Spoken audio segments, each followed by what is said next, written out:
अस्सलाम वालेकुम। कायनातीस, आपको कायनाती चाय के ऊपर खुश आमदेद। आज मेरे साथ स्पेशल मेहमान हैं अरसलान आदिल। ये कैलिफोर्निया में है, मैं यहाँ पर मैसाचुसेट्स में हूँ और आप सब लोग पूरी दुनिया में मौजूद हैं। तो ये एक अच्छी बात है कि हम इस किस्म के प्रोग्राम जो हैं वो पूरी दुनिया में उसको लिंक कर देते हैं। तो अभी हम अरसलान के सिलसिले में अभी हम और बात करेंगे, लेकिन मैं इनको थोड़ा-सा मैं ब्रीफली इनको मैं इंट्रोड्यूस कर दूँ।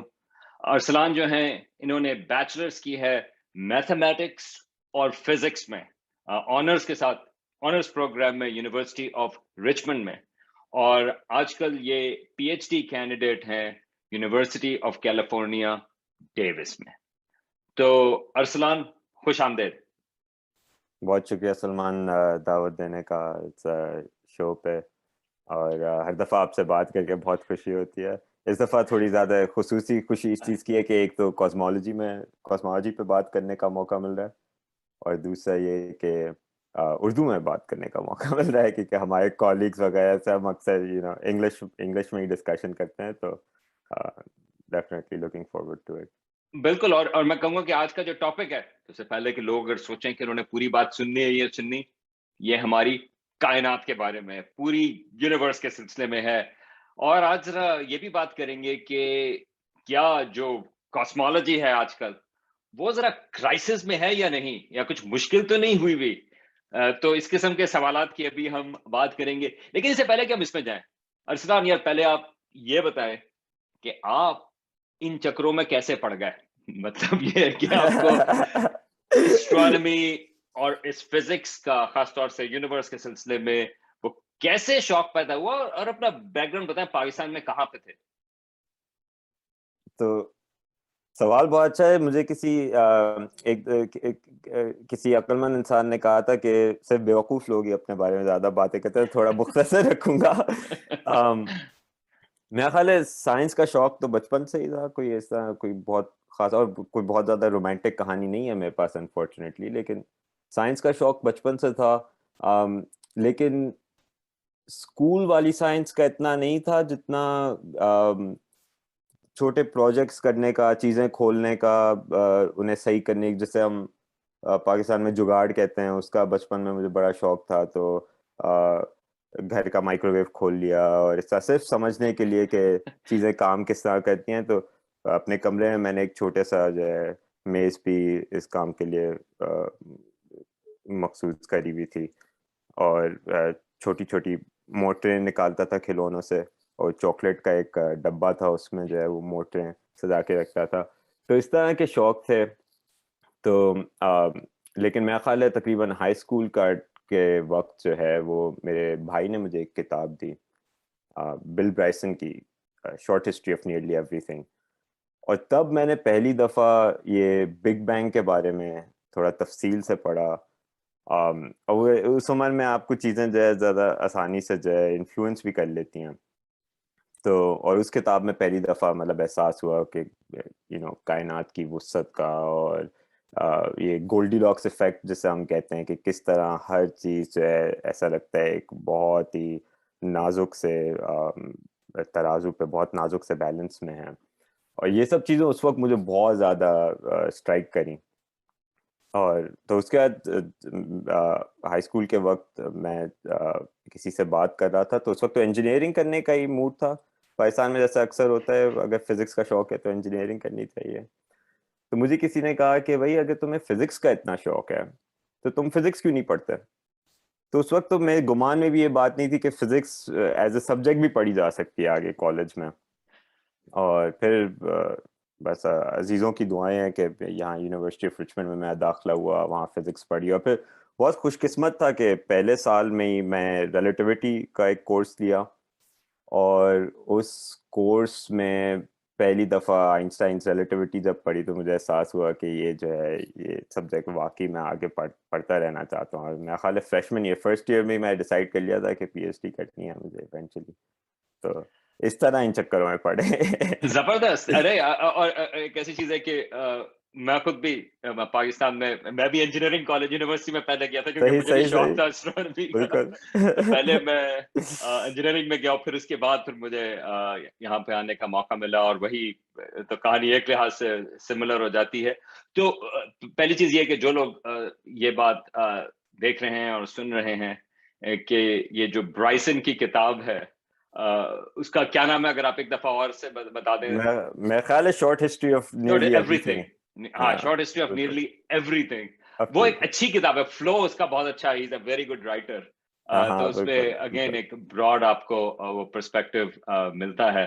तो अगेन किताबों की ये एक अच्छी चीज होती है कि किस तरह से वो जिंदगियां बदल देते हैं, कि आपका बिल्कुल शौक उसी बिल्कुल। से लफ्जों से जो है वो बन जाता है।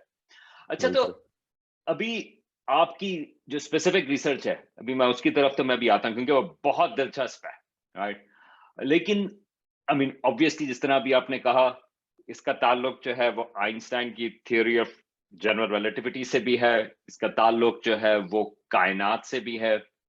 तो इससे पहले कि हम जरा डिटेल्स की बात करें, अगर मैं आपसे पूछूं कि आजकल अगर हम कहें, हमें अपनी कायनात के बारे में क्या पता है, कि ओवरऑल कॉस्मोलॉजी जो है, जिसको जो कायनात का इल्म है एक लिहाज से, और उसमें हमें क्या चीजें पता हैं इन जनरल?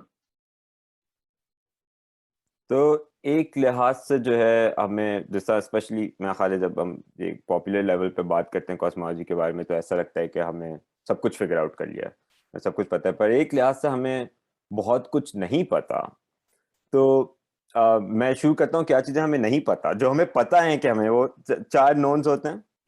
तो जो अननोन नोन्स हैं, तो एक जो बहुत बड़ा अननोन नोन है, हमें पता है कि कायनात में डार्क एनर्जी है। वो किस तरह पता है इसके बारे में थोड़ी देर में बात कर लेते हैं, लेकिन हमें ये नहीं पता कि डार्क एनर्जी का नेचर क्या है। और डार्क एनर्जी जो कायनात में तमाम मादा मैटर जो है, जितने तमाम एनर्जी है यूनिवर्स में, उसका तकरीबन 70% एनर्जी जो है डार्क एनर्जी में है। और हमें नहीं पता डार्क एनर्जी का बुनियादी फंडामेंटली बुनियादी तौर पे नेचर क्या है, और अलग अलग साइंस है जिसकी वजह से हमें लगता है डार्क एनर्जी है। तो ये चीज़ हमें नहीं पता, भाई हमें पता है हमें नहीं पता। डार्क मैटर एक और चीज जिसके हमें साइंस नजर आते हैं, लेकिन अब बुनियादी तौर पे फंडामेंटल फिजिक्स का नेचर क्या है, फंडामेंटली इसका नेचर क्या है डार्क मैटर का, ये बात भी हमें नहीं पता। हमें लगता है कि हमारे पास एक अच्छा अंदाजा है कि कायनात की उम्र क्या है। मैं देखा आपकी वीडियोस में भी आप भी अक्सर मेंशन करते हैं 14 अरब साल, और मैं जो काम कर रहा हूँ वो भी इस टॉपिक से रिलेटेड है। कि क्योंकि वो भी, उसका भी ताल्लुक इससे है कि कायनात किस रफ्तार से एक्सपैंड करी है, वो हमें बताती है कायनात की उम्र क्या है।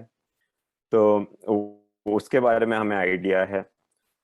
और फिर जो तमाम पोजीशन है कायनात की, यानी कि हम इंसान, मेज, सितारे, कहकशाएं, हर चीज जो हम देख सकते हैं, हमें ये पता है कि वो सिर्फ तकरीबन 4% टोटल एनर्जी है कायनात की। और फिर ये सब चीजें अगर हम एक कोई मॉडल फर्ज करें, अस्यूम करें कोई मॉडल, तो इन अलग अलग अज्जा को लेके हम पूरी कॉस्मिक हिस्ट्री, यानी कि कायनात का पूरा माजी रिकंस्ट्रक्ट कर सकते हैं। और जैसे आपको पता है फिजिक्स में, क्योंकि फिजिक्स के लॉज जो हैं वो टाइम पे नहीं डिपेंड कर, वक्त पे नहीं डिपेंड करते, तो अगर आपको किसी चीज का माजी पता है तो आपको फिर उसका मुस्तकबिल भी पता है। तो मैं अगर आपको एक मिनट के, तो अगर मैं इसको समराइज करूं, जो अभी आपने कहा कि देखिए, हमें एक ये तो पता है कि हमारी कायनात जो है वो फैल रही बिल्कुल। है। अच्छा, और हमें ये भी पता है कि जब हम देखते हैं कि हमारा जो जितने भी सितारे हैं, जितनी भी कहकशाएं हैं, जितनी भी उन चीजों को देखते हैं, वो सिर्फ 4% है, बिल्कुल। राइट? और आपने कहा कि बाकी चीजें जो है वो डार्क मैटर है, जिसके बारे में हमें ये नहीं पता कि वो एग्जैक्टली क्या है, लेकिन हम उसका अखज़ कर सकते हैं कि वो है, ठीक है? सही। और वैसे डार्क मैटर का जो वीडियो है, वो एक कायनाती गपशप का भी मौजूद है, अगर आपने पता करना हो बिल्कुल। डार्क मैटर क्या है। और फिर आपने ये कहा कि डार्क एनर्जी है, जो कि फ़र्क है, डार्क एनर्जी और डार्क मैटर अलग-अलग चीज़ें हैं, और उसके बारे में भी वैसे कायनाती गपशप का वीडियो है। मैं ज़रा प्लग बिल्कुल। कर दूँ ज़रा वीडियोज़ भी। नहीं नहीं, तो बिल्कुल सही। ठीक है, तो वो जो 70% है, वो डार्क एनर्जी है। लेकिन हमें ये पता है कि हमारी कायनात फैल रही है।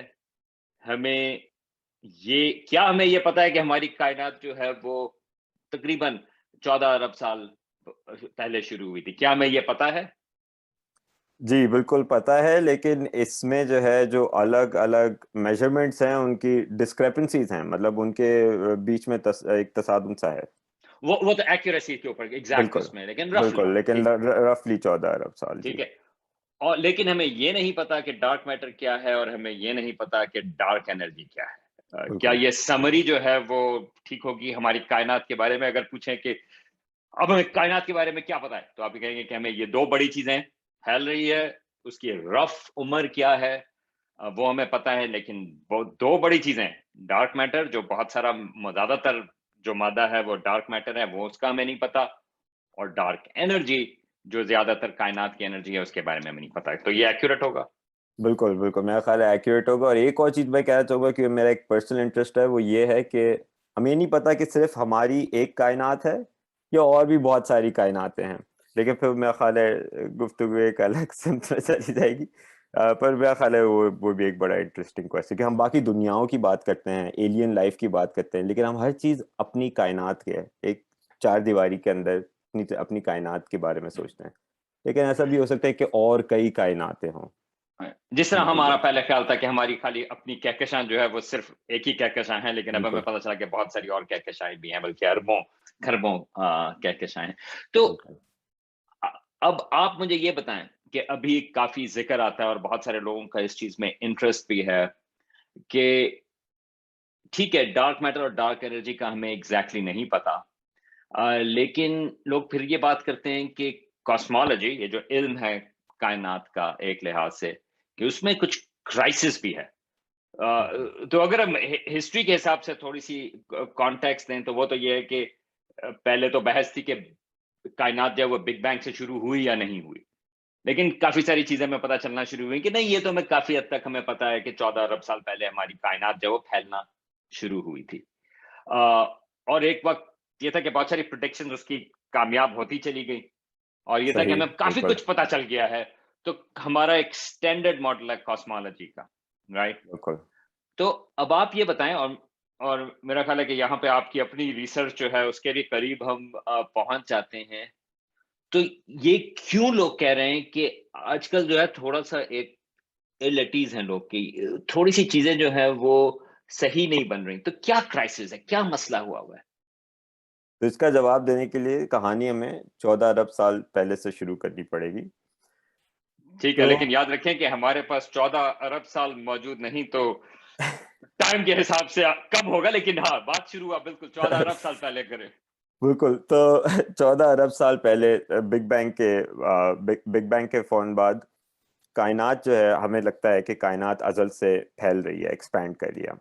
और ये जो एक्सपेंशन रेट है, यानी कि जिस रफ्तार से कायनात फैल रही है, वो रफ्तार अलग-अलग लम्हात पे फ़र्क थी।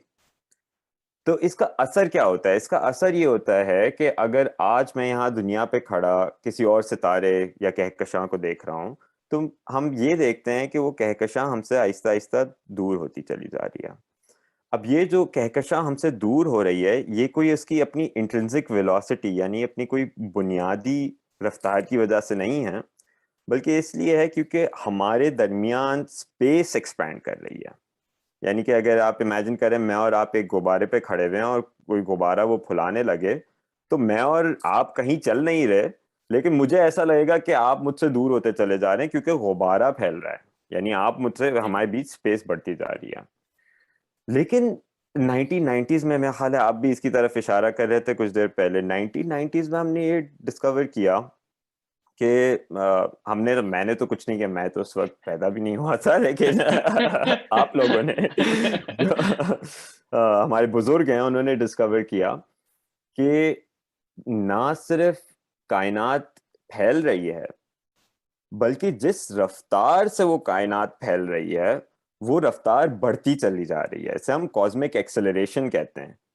क्योंकि बिल्कुल इस तरह अगर आप गाड़ी जो है वो आप रेस ज़्यादा दें तो एक्सेलरेट करने लगती है। तो वो स्पीड जिससे ये कायनात जिससे बाकी कहकशाएँ और सितारे हमसे दूर हो रहे हैं, वो स्पीड बढ़ती जा रही है। और इस स्पीड को, इस रफ्तार को हम कहते हैं हबल्स कांस्टेंट।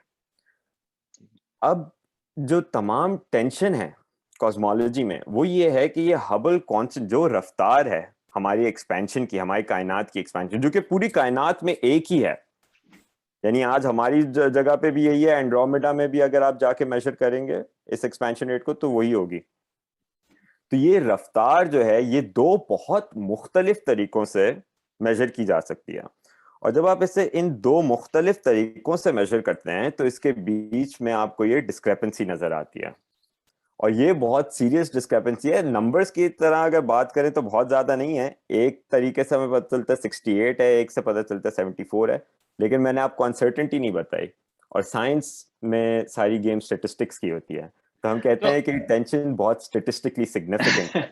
ठीक, तो अगर हम वो गुब्बारे वाली बात करें, हाँ, आप ये बात कर रहे हो कि ये जो गुब्बारा है ये फैल रहा है, और हमें ये पता है कि वो जो गुब्बारे के फैलने की स्पीड है, और ये एनालॉजीज में मसला ये होता है कि वो एग्जैक्ट नहीं होती, लेकिन अगर सही हम सही। इसको इमेजिन करें कि वो जो है वो उसकी स्पीड एक्सपेंशन की जो है, एक्सपैंड तो वो कर रहा है, लेकिन एक्सपेंशन की स्पीड जो है वो ज्यादा ज्यादा ज्यादा ज्यादा ज्यादा होती चली जा रही है जैसे जैसे टाइम गुजरता जा रहा है, बिल्कुल और इसको हम कॉस्मिक एक्सेलरेशन कहते हैं। अब आप जिस चीज की बात कर रहे हैं कि वो जो मसला हुआ है वो ये है कि ये जो एक्सपेंशन है, सवाल ये है कि इसको हम किस तरह से मेजर करें, राइट? आई मीन कोई चीज हमें चाहिए कि हम उसको जो है वो स्पीडोमीटर जो है, जिस तरह अगर हम गाड़ी के हिसाब से बात कर रहे हैं तो हमारे बिल्कुल पास वो स्पीडोमीटर है। तो आपका कहने का मकसद ये है कि दो मुख्तलिफ तरीके हैं जो आपको दो दो मुख्तलिफ स्पीडोमीटर हैं, एक ए बिल्कुल। है और एक बी है, और हमें ये पता चल रहा है कि ए कह रहा है कि यार ये तो एक्सेलरेशन है 68 यूनिट्स की बात अभी छोड़ दें, और बी जो कह रहा है कि वो 70 है, और ये मसला हुआ है कि दो अलग अलग हैं। क्या मैं समराइज सही कर रहा हूँ बात? बिल्कुल बिल्कुल सही समराइज कर रहे हैं। और मैं ये कहूंगा कि इसमें एक छोटी सी बात जो मैं कहना भूल गया पहले, वो ये कि इसमें जो हैरान कुन बात है वो ये है कि एक, एक कॉस्मिक एक्सेलरेशन हो क्यों रही है, ये बात हमारे गुमान में लाना थोड़ी मुश्किल है, क्योंकि हम जो है वो जो बाकी तमाम बुनियादी कुव्वतें, जो फंडामेंटल फोर्सेस हैं उसमें, स्पेशली कॉस्मिक स्केल्स पे जो सबसे रेलेवेंट है वो है ग्रेविटी। ग्रेविटी क्या है? ग्रेविटी हमें जमीन पे टिकाए रखती है, या जिस वजह से अर्थ जो है वो सूरज का तवाफ कर रहा है। ये तो ग्रेविटी चीजों को आपस में जमाती है, आपस में करीब लाती है, लेकिन यहाँ पे कुछ उल्टा हो रहा है। यहाँ पे बजाय इसके कि वो रफ्तार, जो एक्सपेंशन की रफ्तार कम हो जो कि ग्रेविटी करेगी, एक कोई एंटी ग्रेविटी है किसी किस्म की जो हमें नहीं पता, उस एंटी ग्रेविटी को एक तरह से समझ लीजिए हम नाम देते हैं डार्क एनर्जी का। नहीं। अम, तो इसलिए मैं जो काम भी कर रहा हूँ वो डार्क एनर्जी की नेचर पे है। तो आप ये बताएं कि तो आपका क्या इसमें, तो एक तो ऑब्जर्वेशनल मुझे जो समझ में आता है कि एक तो ऑब्जर्वेशनल चीज है कि राइट, लाइक कि कौन सा तरीका हमें ये बताए कि गाड़ी जो है स्पीडोमीटर क्या कर रहा है, राइट? आई मीन तो उसमें जिन लोगों को थोड़ा सा पता है कि वो सुपरनोवा इस्तेमाल करते हैं, जो स्टार्स जो एक्सप्लोड होते हैं इस किस्म की एक्सपेंशन मेजर करने के लिए, या बिल्कुल वो एक और है माइक्रोवेव बैकग्राउंड रेडिएशन, वो उसको यूज करते हैं वगैरह वगैरह। तो कुछ लोग तो काम कर रहे हैं कि किस तरह से हम इसको बेहतर करें, इस मेजरमेंट को ऑब्जर्वेशनली। बिल्कुल। आपका, मेरी आपसे थोड़ी बहुत बात हुई है, थियोरेटिकल काम है, तो मुझे आप बताएं कि आपकी इसमें किस किस्म की कंट्रीब्यूशन है, और आपका पीएचडी जो है वो किस डायरेक्शन में जा रही है? बिल्कुल, तो बिल्कुल आपने सही सही सवाल पूछा है कि देखें, ये डिस्क्रेपेंसी है 68 और 74, तकरीबन ये नंबर्स हैं ऐसे ही ठीक है। अंदाजा देने के लिए दिमाग में। इसके दो वजूहत हो सकती हैं डिस्क्रेपेंसी की। एक तो ये कि भाई हमसे ऑब्जर्वेशन में कोई गलती हो गई, और काफ़ी लोग हैं जो इस पे ऑब्जर्वेशंस में काम कर रहे हैं, नए नए एक्सपेरिमेंट्स हैं जो लॉन्च किए जा रहे हैं, फिर से एनालिसिस किया जा रहा है पुरानी डेटा का। तो वो बिल्कुल एक पॉसिबिलिटी है, लेकिन उसके चांसेस कम होते जा रहे हैं, क्योंकि कई सालों से इस पे टेस्टिंग चल रही है, और बार बार जो है वो नए एक्सपेरिमेंट्स ये कंफर्म कर रहे हैं डिस्क्रेपेंसी, इसीलिए और इतनी सीरियस टेंशन है। और मैं कहूंगा क्योंकि मेरी पीएचडी जो है वो ऑब्जर्वेशनल एस्ट्रोनॉमी की थी, तो मैं ये भी कहूंगा कि ऑब्जर्वेशन जो है वो गलत नहीं होती, हम लोग जो है वो सही काम करते हैं। या आप लोगों का मसला ज्यादा है थियोरेटिकल वालों का। नहीं, और हमें उम्मीद भी यही होती है कि आप लोग सही काम कर रहे हैं, क्योंकि ये असल में देखिए ये जो टेंशन, जैसे हम टेंशन कह रहे हैं, ये हमारे लिए तो बड़ा एक्साइटिंग काम है एक थ्योरिस्ट के लिए, क्योंकि हमारी जो नई थ्योरीज होती है उन्हें टेस्ट करने का तरीका ही ये है। आइंस्टाइन की जो थ्योरी थी उसका सबसे पहला टेस्ट क्या था कि वो मर्क्यूरी की जो ऑर्बिट थी उसमें एक बहुत छोटा सा, बहुत छोटी सी टेंशन थी वो भी एक, और उसकी वजह से एक पूरी नई थ्योरी, एक पूरी नई दुनिया खुल गई हमारे लिए फील्ड ऑफ फिजिक्स में, है ना। तो हमारे लिए तो बहुत एक्साइटिंग टाइम है। मेरे लिए अब मेरी इसमें, मैं एडवाइजर एंडी ऑलब्रेक्ट, हमारी इसमें क्या कंट्रीब्यूशन है कि हमने सोचा कि डार्क एनर्जी की, अगर हम, क्योंकि मसला लगता है कि डार्क एनर्जी के साथ हो सकता है, क्योंकि हमें पता ही नहीं कि वो चीज़ क्या है, फंडामेंटली हमें पता नहीं डार्क एनर्जी क्या है। तो हो सकता है कि अगर हम ये इस बात का जवाब ढूंढ लें कि डार्क एनर्जी की फंडामेंटली नेचर क्या है, हो सकता है वो ये मसला हल कर ले। या अगर इसे दूसरी तरफ से देखा जाए, तो अगर हम कोई ऐसा मॉडल ढूंढें डार्क एनर्जी का जो कि ये मसला हल कर देती है, तो उसका मतलब ये होगा कि data, current model current model जैसे कॉस्मोलॉजिकल कांस्टेंट या लैम्बडा सीडीएम कहते हैं, कि हमारे मॉडल को एक तरह से बर्तरी हासिल है करंट मॉडल पे। तो हमारा मॉडल जो है वो, मैं आपने देखा था डार्क एनर्जी की, आपने जो वीडियो बनाई थी उसमें आपने क्विंटेसेंस का जिक्र किया था। तो ये भी एक क्विंटेसेंस कहलाती है। तफसीलात तो थोड़ी ज़्यादा जो है वो, मैं बोर नहीं करना चाहूँगा ऑडियंस को इसके साथ, लेकिन क्विंटेसेंस नाम है उसका, और ये वही चीज़ है वही, इसका नेचर वही है जिसकी वजह से पहले सेकंड भी ज़्यादा होगा। जब कायनात का साइज एक चावल के दाने जैसा था, उस वक्त जिस चीज ने कायनात को अपने करंट साइज, अपने जो अभी मौजूदा साइज है उसके करीब लेके गई, इन्फ्लेशन, ये उससे रिलेटेड है। और लगता ये है कि थोड़ी बहुत ये टेंशन कम कर सकता है जो हमारा मॉडल है, लेकिन कंप्लीटली रिजॉल्व नहीं कर सकता, पूरी तरह से ख़त्म नहीं कर सकता। लेकिन अभी भी इसमें और बहुत काम बाकी है। और भी बहुत सारी चीज़ें हैं जो हम ट्राई कर रहे हैं इसके साथ, और देखें कहाँ पे पहुंचते हैं। तो एक लिहाज से आई मीन जो सबक इसमें होता है कि एक तो ये है कि ऑब्जर्वेशंस, खाली ऑब्जर्वेशंस काम नहीं करती हैं, ऑब्जर्वेशंस के साथ आपको थियोरेटिकल मॉडल बनाना पड़ता है कि आप समझ सकें कि वो ऑब्जर्वेशंस आपको क्या बता रही हैं, राइट। और आई थिंक वो जो मल्टीपल मॉडल्स हैं, इसी वजह से डार्क एनर्जी जो है वो एक एक्सप्लेनेशन है ऑब्जर्वेशंस की एक लिहाज से। बिल्कुल। लेकिन डार्क एनर्जी का क्या स्पेसिफिक मॉडल है, वो एग्जैक्टली किस किस्म से है, उसकी डिटेल्स के ऊपर जो है बहुत सारी जरूरत है, क्योंकि और मेरा ख्याल है आप जो है वो इसी चीज के ऊपर काम कर रहे हैं। बिल्कुल। और और दूसरी चीज, हाँ बताएं बताएं। मैं एक बात ये कहने लगा था कि ये इस जो प्रिसिजन है, कि मतलब जो एग्जैक्ट डिटेल्स हैं मॉडल की, ये इसलिए ज़रूरी हैं क्योंकि, और अगर हो सके मैं आपसे दरख्वास्त करूंगा कि वो एक सीएमबी का आप मैप अगर वीडियो में लगा तो सकें, एक कॉस्मिक माइक्रोवेव बैकग्राउंड। के जो दो मेजरमेंट्स की हमने बात करी, एक तो ये कि आपने, अब आप देखें मेजर करना चाह रहे हैं कि कायनात की एक्सपेंशन रेट क्या है, किस रेट से चीज़ें हमसे दूर हो रही हैं।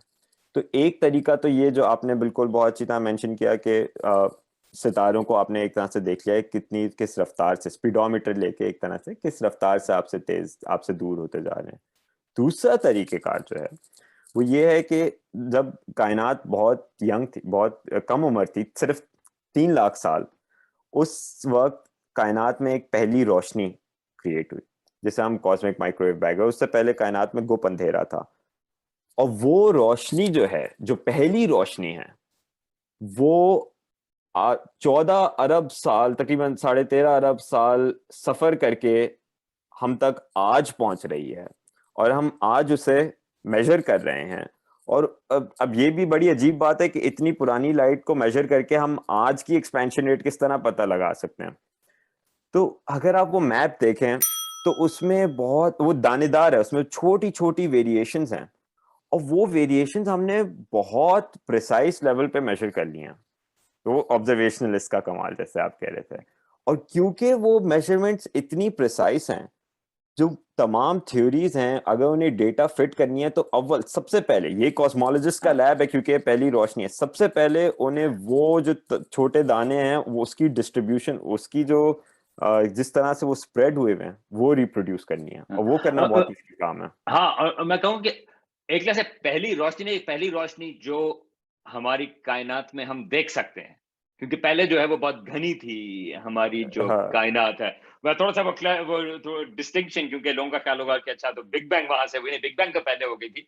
लेकिन वो इतनी घनी थी कि रोशनी जो है वो कहीं जा नहीं सकती थी, वो फ़ौरन से एब्ज़ॉर्ब हो जाती थी। तो बिल्कुल सही 3 कह लाख रहे के हैं, साल बिल्कुल के सही बाद कह जो रहे है हैं। वो रोशनी जो है वो फैलना शुरू हुई, तो आज हम उसको देख सकते हैं, और ये जो मैप है, ये उस जी पहली दफा जब रोशनी फैलना शुरू हुई है, उस रोशनी का एक लिहाज से उसका एक मैप है। बिल्कुल, और कहने का मकसद ये है कि अगर आप उस वक्त जिंदा होते कायनात में तो आपको गोप अंधेरा दिख रहा होता। बिल्कुल, बिल्कुल। अच्छा, तो अब ये जो आपका जो पीएचडी का काम है, आई मीन हर एक को उम्मीद यही होती है कि आप जो है वो उस प्रॉब्लम को सॉल्व कर देंगे, और ये ऐसी उम्मीद बिल्कुल होनी चाहिए। तो आपका ख्याल है कि ये जो अब नई टेलीस्कोप्स आ रही हैं, जिस तरह जेम्स वेब स्पेस टेलीस्कोप है और मिशंस भी हैं, आपका ख्याल है कि ये जो आपके मॉडल्स हैं, उनको हम टेस्ट कर सकेंगे कि क्लियरली कि अच्छा ये आपके मॉडल की प्रेडिक्शन है और क्या वो ऑब्जर्वेशन से मैच करती हैं या नहीं? बिल्कुल, मुझे ऐसा लगता है कि ये टेस्ट कर पाएंगे। ये नहीं पता जेम्स वेब से कर पाएंगे या जो सीएमबी मिशंस हैं, कई सारे साउथ पोल पे भी है, चिले में भी है, वगैरह वगैरह, उनसे टेस्ट किया जाएगा। लेकिन बिल्कुल इसका एक कहते हैं जैसे सिग्नेचर, एक खास सिग्नेचर है जो कि ये कॉस्मिक हिस्ट्री पे हमारी जो एक्सपेंशन रेट है उस पे एक खास सिग्नेचर डाल देती है, हमारा जो क्विंटेसेंस मॉडल है। और वो शायद आज नहीं तो कल, जब इवेंचुअली प्रिसिशंस इनफ प्रिसाइज हो जाएंगी ऑब्जर्वेशंस, तो वो बिल्कुल मेजरेबल होना चाहिए। और ये साइंस का एक बड़ा बुनियादी असूल भी है कि आप कोई भी मॉडल अगर प्रपोज करें तो उसका एक कोई डिस्टिंक्टिव फैक्टर होना चाहिए, कोई टेस्टेबल प्रिडिक्शन होनी चाहिए, तो बिल्कुल वो है। अब उम्मीद ये है कि साथ साथ ये टेंशन भी हल हो जाएगी। लग कुछ ऐसा रहा है कि कुछ हद तक हल हो सकती है। जो करंट मॉडल है उससे उसमें जितना तसादुम है उससे कुछ कम हो सकता है, लेकिन बहुत ज्यादा नहीं कम कर पा रहे हैं हम। पर अभी कल ही मैं जो एक नया आइडिया आया था, तो अब उस पर जरा काम शुरू करेंगे, देखते हैं कि कहाँ जाता है। चलें, बहुत-बहुत शुक्रिया आपका, लेकिन जाने से पहले एक सवाल, और ये आई नो कि इसकी हम डिटेल्स में जाएँगे, और आपको जो है मैं रिक्रूट करूँगा लाइव, कायनात लाइव के सिलसिले में भी, खास तौर से बिल्कुल बिल्कुल। कॉस्मोलॉजी के सिलसिले में, तो और बहुत सारी बातचीत, क्योंकि जो यूनिवर्स है और जो उसका जो इल्म है, वो इतना एक तो ज़बरदस्त है, फ़ैसिनेटिंग है, मगर ऑल्सो बहुत कॉम्प्लिकेटेड भी है, तो लोगों के बहुत सारे सवाल होते हैं, तो it would be great actually कि आपके साथ जो है हम इस किस्म के सवालों का लाइव सेशन करें। हाँ लेकिन जाने से पहले मैं एक, वो होता है ना, एक कर्व बॉल सवाल आखिर में मैं करना चाहूँगा। मेरी माज़रत उस सिलसिले में, और मैं लोगों को मैं कन्फ्यूज़ नहीं करना चाहता, लेकिन मैं उसको लाना चाहता हूँ कि क्या ये पॉसिबिलिटी है कि हम डार्क एनर्जी के बारे में ही गलत सोच रहे हैं? मतलब ये है कि हालाँकि मैंने ऑब्जर्वर्स को मैंने डिफेंड किया था। लेकिन क्या ये हो सकता है कि हमारी जो ऑब्जर्वेशंस हैं, एक लिहाज से उसमें भी असम्पशन्स लोग लेते हैं। तो क्या ये पॉसिबिलिटी है कि डार्क एनर्जी जो है वो हमारी ऑब्जर्वेशंस की मिसकैलकुलेशन है एक लिहाज से, और शायद हमें उसकी ज़रूरत ना हो? यानी कि वो भी एक तरह से इस टेंशन को रिज़ॉल्व करता है एक और तरीके से कि नहीं, हमारी फंडामेंटल असम्पशन्स गलत हैं, तो वो जो स्पीडोमीटर था, मतलब ये है कि उसमें यूनिट्स ही गलत लिखे हुए थे या कोई इस किस्म की चीज़। क्या इसकी कोई पॉसिबिलिटी है? मुझे लगता है इसकी एक पॉसिबिलिटी तो है, जरा, लेकिन इस तरह से नहीं, कि मुझे नहीं लगता कि एक्सपेरिमेंट में गलती है, क्योंकि हुँ, एक्सपेरिमेंट्स तो कई सारे किए जा सकते, कई कई सारे कर चुके हैं। लेकिन बिल्कुल जैसे आपने कहा कि एक्सपेरिमेंट्स में भी कुछ असम्पशन्स होती हैं, कुछ चीजें फर्ज करनी पड़ती हैं। हो सकता है उसमें गलती हो। और अभी कुछ दिन पहले ही एक पेपर मैं पढ़ रहा था जिसमें उन्होंने ये बात एक्सप्लोर करी थी कि अगर हम एक आप ऐसे समझ लें कायनात जो है उसमें पहाड़ और वादियां हैं, यानी कुछ कुछ रीजन जो हैं उनकी डेंसिटी ज़्यादा है, वहाँ पे कुछ ज़्यादा मादा है, और कुछ रीजन्स हैं जिन पे कुछ जहाँ कुछ कम मादा है। और कहता चलूँ जो सीएमबी की अगर आप तस्वीर दिखाएंगे तो उसमें छोटे छोटे दाने हैं, वो भी इसी वजह से हैं। कहीं पे रोशनी की जो इंटेंसिटी है वो ज़्यादा है और कहीं थोड़ी कम है, क्योंकि एक टेरेन है, एक लैंडस्केप है, पहाड़ और वादियाँ। तो हो सकता है कि हमारा जो लोकल ग्रुप है वो एक खास वादी में हो जो कि ज्यादा गहरी है। तो इस वजह से जो हम यहाँ पे, मैंने आपसे पहले कुछ देर पहले कहा था कि आप ये एच हबल कांस्टेंट जो है ये जहां भी आप मेजर करें आपको सेम नंबर मिलेगा। लेकिन हो सकता है कि क्योंकि हम एक ज्यादा गहरी वादी में रहते हों, अंडर डेंस्ड रीजन में रहते हों, तो यहाँ पे हमने जो हबल कांस्टेंट लोकल तरीके से मेजर किया हो, एक कायनात के जो कहकशाओं और सितारों को स्पीडोमीटर लगा के, जैसे आपने कहा, तो वो कुछ ज्यादा वैल्यू दे रहा हो, बजाय इसकी जो हम सीएमबी से मेजर, कॉस्मिक माइक्रोवेव बैकग्राउंड से मेजर करें, जो कि पूरी कायनात चारों अतराफ से हमारी तरफ आ रही है। तो ये बिल्कुल पॉसिबिलिटी है कि एक तरह से कैलिब्रेशन का इशू हो गया कि हमने जो ऑब्जर्वेशंस में इस चीज के लिए अकाउंट नहीं किया। तो ये बिल्कुल पॉसिबिलिटी है, पर थ्योरेटिकल साइड से भी हो सकता है कि हमने ग्रेविटी सही से ना समझी हो, कि हो सकता है कि आइंस्टाइन्स ग्रेविटी पूरी कहानी ना हो, इसके आगे और भी पन्ने हो।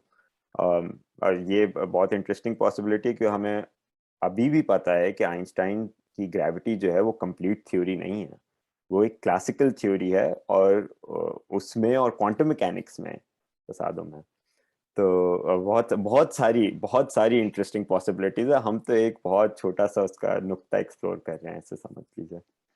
बस तो ये जो है मैं आपसे मेरा ख्याल है कुछ और अरब साल तक इस सिलसिले में बात कर सकता हूँ, लेकिन अभी हमने इसकी बात खत्म करते हैं। लेकिन अरसलान, पहली बात है बहुत बहुत शुक्रिया आपका। जब आपकी पीएचडी के और आपके रिजल्ट्स जो हैं वो करीब आना शुरू हो जाए, लाइक चाय जो है वो आपके लिए हाजिर है, यहाँ पे फिर से दोबारा से बात करेंगे। बिल्कुल। लेकिन अगेन उम्मीद है कि मैं और आप जो हैं वो कुछ कायनात लाइव भी करें जो डेडिकेटेड हो कॉस्मोलॉजी के सवालात के सिलसिले में। जैसा आपने कहा, ये तो खाली शुरुआत है इस किस्म के सवालात की, और लोगों को बहुत इस सिलसिले में शौक है। तो बिल्कुल, और बहुत ऐसे सवाल होते हैं जो मेरे ख्याल है इंसान के गुमान में आते हैं, लेकिन अक्सर इनके बारे में सोचना काफी मुश्किल होता है। लेकिन एक दफा आप उसके बाद थोड़े कंफर्टेबल हो जाएं तो जैसा लगता है कि आपका पूरा नुक्ता नजर बदल जाता है। दुनिया में जो चीजें बहुत बड़ी लगती हैं हमें आम जिंदगी में, वो छोटी सी लगने लगती हैं। तो मैं happy to talk about it. बिल्कुल, बहुत बहुत शुक्रिया अरसलान, एंड गुड लक आपकी स्टडीज में भी और पीएचडी के सिलसिले में भी। बहुत शुक्रिया सलमान, दावत देने का।